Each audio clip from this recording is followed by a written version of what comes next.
Selamat siang, salam sejahtera bagi kita semua. Perkenalkan, nama saya Yona Desboro SMP. Saya merupakan salah satu dosen tetap di Fakultas Teknik Program Studi Teknik Sipil Universitas Kristen Indonesia. Pada kesempatan kali ini, saya akan menyampaikan pernyataan dari dosen dalam unjuk kerja Tridharma Perguruan Tinggi atau biasa kita sebut dengan PDD UKTPT dalam bidang pengajaran. Tujuan dari pemaparan ini adalah sebagai salah satu syarat dalam mengikuti sertifikasi dosen tahun 2020. Strategi pembelajaran yang saya lakukan menggunakan komponen DIA atau biasa kita sebut dengan Delivery, Interaction, and Assessment. Untuk delivery merupakan teknik penyampaian perkuliahan baik dalam bentuk bahan tayang ataupun buku referensi. Dalam hal ini, untuk bahan tayang yang saya buat, saya menggunakan aplikasi Canva yang sangat membantu dalam membuat paparan saya dengan berbagai fitur dan template presentasi yang bervariasi sehingga membuat bahan tayang saya menjadi lebih menarik. Dalam hal interaction, dalam hal ini melakukan interaksi dua arah dari dosen dan mahasiswa. Biasanya saya melakukan tanya jawab setelah memberikan materi sehingga jadi interaksi antara mahasiswa dan dosen. Dan yang terakhir adalah assessment itu dimana bagaimana penilaian selama perkuliahan dari mahasiswa dengan memberikan kuis ataupun tugas. Jadi kuis dan tugas yang saya berikan itu akan dikumpul dalam aplikasi Edlink yang sudah terintegrasi dengan SIAKAD Universitas Kristen Indonesia PAUS. Dan saat ini saya akan menjelaskan mengenai salah satu mata kuliah yang saya ambil, yaitu mata kuliah rekayasa irigasi. Mata kuliah ini telah disusun dalam rencana pembelajaran semester atau biasa kita sebut dengan RPS. Dan RPS ini akan menjadi panduan dalam melaksanakan kegiatan perkuliahan selama satu semester. Adapun poin-poin yang akan saya jelaskan yaitu yang pertama, identitas dan deskripsi mata kuliah. Yang kedua, capaian pembelajaran poli. Yang ketiga adalah CPMK. Yang keempat, materi pembelajaran. Yang kelima, sub CPMK. Yang keenam, metode pembelajaran. Dan yang terakhir adalah sistem penilaian. Yang pertama, identitas dan deskripsi mata kuliah. Mata kuliah rekayasa irigasi merupakan mata kuliah dari semester dasar dengan kode mata kuliah 5405 MTS. Merupakan rukun mata kuliah wajib dalam prodi teknik sipil, memiliki bobot 3 SKS dan dilakukan dalam 16 kali pertemuan, 14 kali tatap muka pembelajaran, 1 kali pertemuan untuk UAS dan 1 kali pertemuan untuk UTS. Mata kuliah ini adalah mata kuliah semester 5 dengan persyaratan mata kuliah harus melulusi mata kuliah mekanika kuliah dan hidrolika 2, mata kuliah hidrologi rekayasa dan mata kuliah ilmu hukum.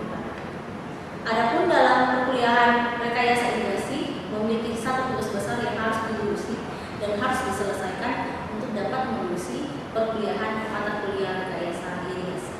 Selanjutnya, deskripsi mata kuliah.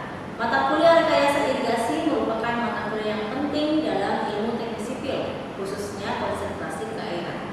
Dalam hal ini, mata kuliah ini membahas mengenai konsep dasar dalam perancangan infrastruktur air, khususnya bangunan irigasi. Yang kedua adalah capaian pembelajaran prodi. Berikut saya akan menjelaskan CPL prodi yang dibebankan kepada mata kuliah rekayasa irigasi.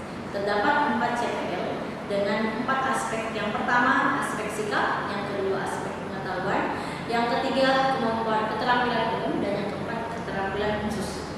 Aspek yang pertama, aspek sikap, menjunjung tinggi nilai kemanusiaan dalam menjalankan tugas berdasarkan agama, moral, dan etika. Aspek yang kedua, pengetahuan, menguasai pengelolaan pekerjaan teknik sipilan yang berkaitan dengan tata kelola proyek. Yang ketiga, aspek keterampilan umum, mampu menunjukkan kinerja mandiri bermutu dan tertutup. Yang keempat, keterampilan khusus, mampu merancang bangunan teknik sipil yang berwawasan lingkungan dengan mempertimbangkan aspek keselamatan kesehatan. Selanjutnya saya akan menjelaskan capaian pembelajaran mata kuliah atau CPMK. Terdapat 4 CPMK dalam mata kuliah rekayasa irigasi. CPMK yang pertama, mampu menunjukkan sikap bertanggung jawab serta memiliki etika moral atas pekerjaan di bidang keahlian secara mandiri. CPMK yang kedua, memahami teori dan perhitungan pembangunan irigasi dan metodenya sesuai standar teknis yang berlaku. CPMK yang ketiga, mampu menerapkan pemikiran logis, kritis, dan sistematis dalam pengembangan ilmu pengetahuan dan teknologi. Dan yang terakhir, mampu menguasai konsep jaringan irigasi dan penerapannya di lapangan yang mencakup aspek keselamatan dan perluasan lingkungan. Selanjutnya adalah materi pembelajaran. Materi ini yang akan saya jelaskan selama 1 semester ke depan. Terdapat 9 materi. Yang pertama, saya akan membahas mengenai sejarah, maksud dan tujuan irigasi. Yang kedua, sistem dan jaringan irigasi. Yang ketiga, kebutuhan air irigasi. Keempat, perencanaan peta trase saluran dan tata nama irigasi. Yang kelima, bangunan irigasi. Yang keenam, perhitungan debit saluran pembawa dan saluran pembuang. Yang ketujuh, rancangan hidrolis saluran. Yang kedelapan, perhitungan kebutuhan elevasi muka air pada setiap bangunan. Dan yang kesembilan adalah penggambaran potongan memanjang dan melintang saluran. Semua materi tercakup ini dengan tujuan untuk membawa mahasiswa dapat mampu mengetahui bagaimana cara merancang bangunan irigasi dan menentukan bagaimana kebutuhan air pada setiap daerah ini. Adapun referensi yang saya pakai selama mengajar di mata kuliah rekayasa irigasi. Pustaka utama saya gunakan adalah standar perencanaan irigasi dari Kementerian PUPR, dan adapun pustaka pendukung merupakan buku irigasi dan bangunan air tahun 19. Berikut saya akan menjelaskan sub CPMK yang terdapat pada mata kuliah rekayasa irigasi. Terdapat 9 sub CPMK, masing-masing terdistribusi ke 16 CPMK yang pertama. Sub CPMK yang pertama adalah mahasiswa mampu menjelaskan tentang pengertian maksud dan tujuan irigasi dengan indikator. Yang pertama, ketetapan menjelaskan perkembangan sejarah irigasi di Indonesia. Dan yang kedua, ketetapan menjelaskan arti irigasi dengan baik dan benar sesuai dengan pedoman irigasi. Sub CPMK yang kedua, mampu memahami sistem dan jaringan irigasi dengan ketetapan menjelaskan sistem irigasi dan jaringan irigasi. Sub CPMK yang ketiga terdapat pada pertemuan ketiga dan keempat, yaitu mampu menghitung kebutuhan air untuk tanaman padi di sawah dengan indikator ketetapan menghitung kebutuhan air untuk tanaman padi di sawah. Sub CPMK yang keempat mampu merencanakan trase saluran dan peta irigasi. Di sini memiliki indikator ketetapan merencanakan trase saluran dan peta irigasi. Untuk sub CPMK yang keenam itu ada pada pertemuan ke-9, merupakan mampu merancang tata letak bangunan dan tata nama pada jaringan irigasi. Dengan indikator yang pertama, ketetapan merancang tata letak bangunan irigasi dan ketetapan merancang tata nama pada jaringan irigasi.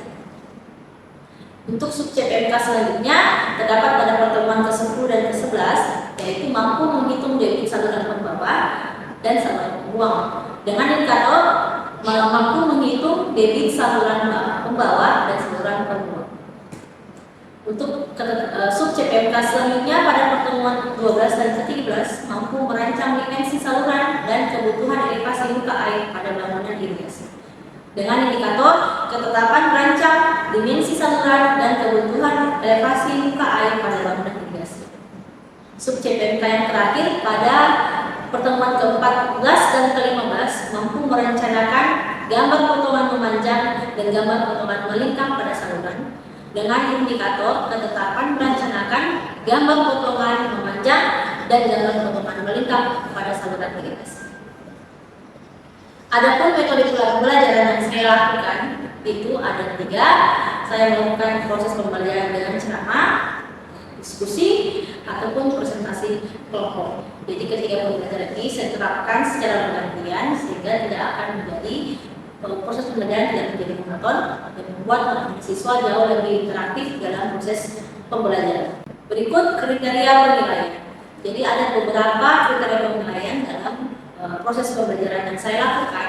Yang pertama adalah tugas dan presentasi, dan hal ini ada diskusi kelompok dengan bobot penilaian 20%. Kemudian kehadiran saya menggunakan bobot penilaian 10%, UTS atau ujian tengah semester 30% dan UAS ataupun ujian akhir semester 40%. Dan saya tidak melayani tugas susulan kecuali menggunakan alatan tertentu. Berikut adalah video pembelajaran yang saya akan perlihatkan mengenai bagaimana saya selama mengajar di kelas ataupun proses pembelajaran yang saya lakukan di dalam kelas. Halo, selamat siang semua. Selamat siang. Bagaimana kabar kalian hari ini? Baik, Bu. Oke, sebelum kita memulai pembelajaran kita sebelumnya saya minta saudara sahabat untuk Siap.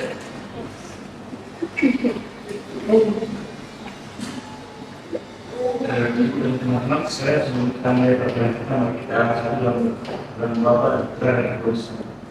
Ya, teman yang dapat terima kasih. Lagi di siang hari ini kami berkumpul terus untuk melaksanakan pelajaran kami. Semoga akan memberkati dari awal sampai berakhir. Tuhan, seluruh kegiatan kami mengisahkan dalam peran kami sampai Oke, terima kasih. Nah, hari ini kita masuk ke pembelajaran. Jadi, saya akan membahas sedikit apa yang menjadi materi kita pada semester ini, khususnya di semester 5. Nah, mata kuliah yang akan kita bahas sebentar adalah mata kuliah rekayasa navigasi. Sebelumnya, perkenalkan diri, nama saya adalah Francisco, dan saya mengaku mata kuliah rekayasa navigasi. Oke, kontrak perkuliahan kita itu kita akan membahas di dalam apa yang dijalankan selama semester depan, kemudian bagaimana penilaiannya, apa saja yang menjadi bobot penilaian selama kalian berkuliah. Di sini saya masuk dulu deskripsi perkuliahan. Nah, rekayasa navigasi ini ada beberapa deskripsi perkuliahan yang akan kita bahas. Yang pertama, bagaimana maksud dan tujuan navigasi. Kemudian sistem dan jaringan irigasi, kebutuhan air irigasi, bangunan pada jaringan irigasi, skema jaringan dan standar ternama. Tentunya kita membahas mengenai efisiensi saluran dan debit saluran pembawa, kemudian modulus pembuang dan debit saluran pembuang, dimensi salurannya, kemudian kita rencanakan bagaimana elevasi muka air, dan yang terakhir kita akan merancang standar penggambaran bangunan pada jaringan irigasi. Ya. Nah, di sini ada beberapa hal yang harus kalian ketahui dalam kumpulan kita. Selama teman sekurang-kurangnya ada 80% kehadiran kalian. Jadi kita ada nama saling teman.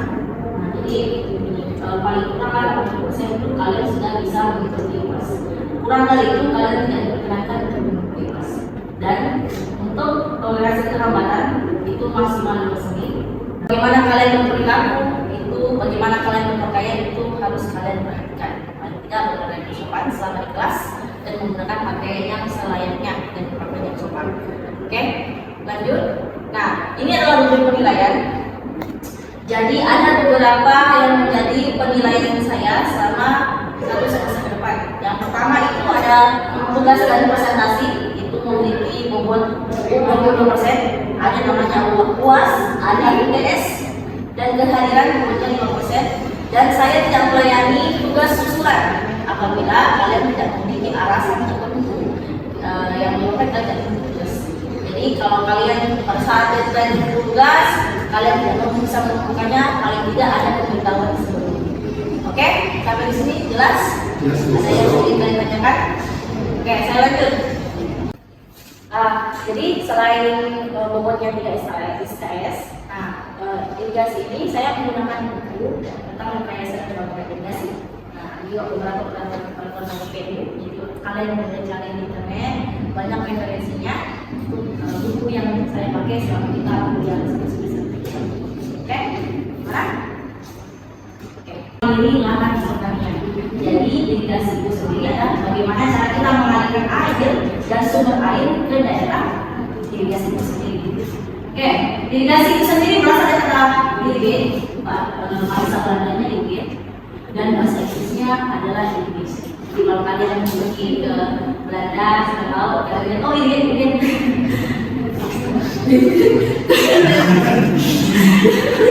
Ya, oke, saya lanjut ya. Positif, Iya. Oke. Nah, kita di sini perlu tahu bagaimana sebenarnya sejarah irigasi itu sendiri. Kenapa bisa ada yang namanya irigasi? Kalau kalian lihat di gambar itu, jadi kalau kalian lihat gambar ini ada dua ibu yang mengambil air, dia menggunakan wadah yang ditaruh di kepalanya, lalu mengalirkannya atau menyirami ke daerah pertaniannya. Jadi awal mulanya itu dulu orang itu mengambil air dari sungai, kemudian mengambil dengan menggunakan wadah, lalu mereka bawa ke daerah irigasi. Tapi karena itu memakan waktu dan memakan tenaga, jadi maka terbentuklah inovasi bagaimana mereka membuat air ini kita alirkan, tidak perlu kita angkat. Jadi setelah menjadi kenapa bisa ada namanya irigasi. Jadi awalnya kegiatan irigasi dilakukan dengan pengambilan air secara manual dengan menggunakan wadah seadanya seperti daun pinang atau daun talas atau ember. Jadi mereka pakai untuk mengambil air yang akan dibawa ke daerah pertanian. Saya lanjut. Nah, untuk sejarah irigasi di Indonesia itu ada 3 masa. Jadi yang pertama itu irigasi Mesir kuno dan tradisional Nusantara. Kemudian sistem irigasi zaman Hindia Belanda. Dan yang terakhir adalah Wali Jati Timur 1955 di Jawa Barat dan pengalaman TPA tahun 1993 dari Kristina. Nah, yang saya lihat Oke. Nah, di sini ada 4 poin yang menjadi maksud dan tujuan irigasi. Poin pertama itu untuk membantu bersama, nanti saya jelaskan dengan besar. Kedua, mengatur suhu tanah. Ketiga, membersihkan tanah. Dan yang keempat, mempertinggi permukaan air tanah. Jadi, kalau untuk memberantas hama, nah ini kalau kalian baca di atas kan daerah irigasi kan banyak yang hama kayak tikus, lelek, ulat. Nah, itu kita menggunakan airnya disiram. Nah, maka pemerintah membuatkan payungnya, ada sebenarnya pada pasal pemerintah nomor 20 tahun 2006 pasal 21. Nah, di sini menjadi bagian fungsi irigasi itu adalah untuk mendukung produktivitas usaha tadi. Nah, ini mereka dijadikan pada sebelumnya. Selanjutnya bagaimana dialirkan, melalui apa, kemudian bagaimana cara kita distribusikan air tersebut ke lahan pertanian. Nah, sekarang dalam hal pendistribusian ini ada beberapa metode yang digunakan. Kalau kalian lihat di atas, ada namanya metode irigasi permukaan surface. Jadi irigasi permukaan atau kita sebut biasa surface irrigation. Jadi dia dialirkan langsung ke atas permukaan lahan. Nah, ini biasa di daerah yang sawah-sawah, petak-petak sawah, itu namanya irigasi permukaan. Ada namanya irigasi curah. Irigasi curah, kalau kalian biasa lihat itu sprinkler, nah, itu dengan waktu tertentu airnya itu akan terdistribusi sesuaikan dengan kebutuhan tanamannya. Ada namanya irigasi tetes. Irigasi tetes juga ini pendistribusiannya menyesuaikan kebutuhan tanamannya. Nah, pendistribusian air ke tanaman. Nah, ini ada 4 tipe. Ada namanya continuous flow, ada namanya rotational flow, ada namanya on demand, ada yang namanya reservoir. Nah, kalau untuk continuous, dia itu pendistribusinya secara terus-menerus. Ya, pokoknya airnya harus selalu ada di area di situ. Kalau rotation, dia bertahap dari nomor 1 ke nomor lainnya dan seterusnya. Kemudian on demand sesuai dengan katanya, sesuai orderannya, sesuai kebutuhan on demand. Dan yang terakhir itu pendistribusiannya airnya ditahan dulu di sebuah reservoir, baru dialirkan ke daerah pertanian. Sampai di sini ya yang kalian tanyakan. Kalau sudah paham? Oke, saya lanjut. Karena tidak ada namanya bangunan lumpur buka air dan tidak ada yang mengatur debit air yang masuk ke dalam sawahnya. Kalau dia teknis, dia sudah dilengkapi dengan bangunan-bangunan irigasi, tetapi belum terlalu lengkap. Sedangkan untuk irigasi teknis, dia keseluruhannya itu sudah lengkap, sudah memiliki bangunan irigasi, salurannya itu sudah ada namanya saluran pembawa dan saluran pembuang. Ya, jadi model-modelnya itu ditentukan dengan apa saja yang sudah ada dalam sistem irigasi. Ya, oke.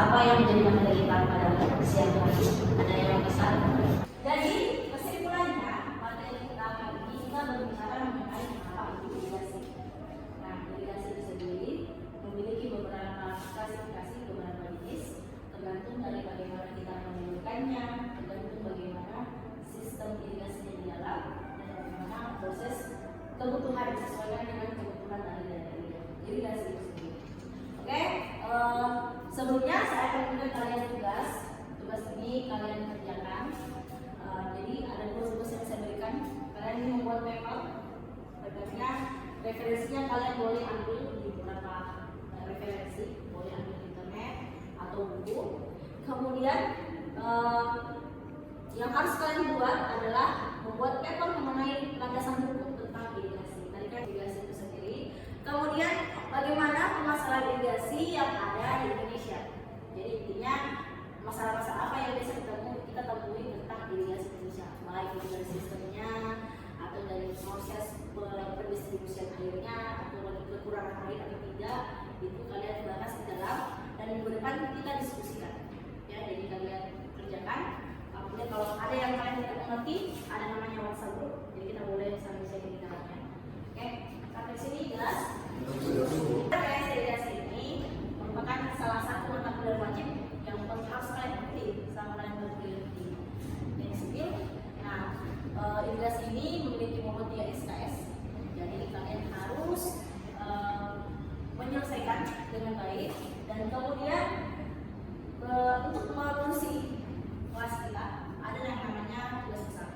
Nah, tugas besarnya ini yang akan kalian lakukan, tugas besarnya itu akan diberikan secara terstruktur. Jadi kalian itu harus membuat atau merancang sebuah jaringan irigasi dan nanti proses asistensinya kita lakukan setiap seminggu sekali dan itu harus diselesaikan sebelum kita masuk ke UAS. Nah, oke, sampai sini jelas? Conveying dan distribusi. Nah, diverting itu bagaimana kita mengambil air dari sumbernya. Kemudian point conveying, nah bagaimana cara mengalirkan air ke lahan pertaniannya. Dan distribusi itu bagaimana kita mendistribusikan air ke tanaman. Jadi ada 3 fungsi jaringan irigasi. Oke, mungkin sekian kelas kita pada siang hari ini. Kalau misalnya ada hal-hal yang kalian belum mengerti, sampai yang kalian masih mau tanyakan, bisa langsung kita dialog saja di WhatsApp, kita sharing kalau ada yang kalian tanyakan. Oke, terima kasih. Sampai ketemu lagi kita minggu depan pertemuan selanjutnya. Tetap selalu jaga kesehatan. Sampai ketemu lagi. Terima kasih dan selamat siang. Demikianlah diskusi singkat mengenai mata kuliah rekayasa irigasi yang saya ambil dan bagaimana proses pembelajaran yang saya terapkan dalam kelas di Fakultas Teknik Universitas Kristen Indonesia. Semoga apa yang saya sampaikan dapat menjadi gambaran mengenai keseharian dan proses pembelajaran. Saya ucapkan terima kasih kepada para tim penilai dan kepada para tim panitia sertifikasi dosen Smart tahun 2023 Kementerian Pendidikan dan Kebudayaan. Tak lupa saya ucapkan terima kasih kepada Universitas Kristen Indonesia Palus, Fakultas Teknik Program Studi Teknik Sipil, para rekan sejawat dosen dan para adik mahasiswa. Mohon maaf bila ada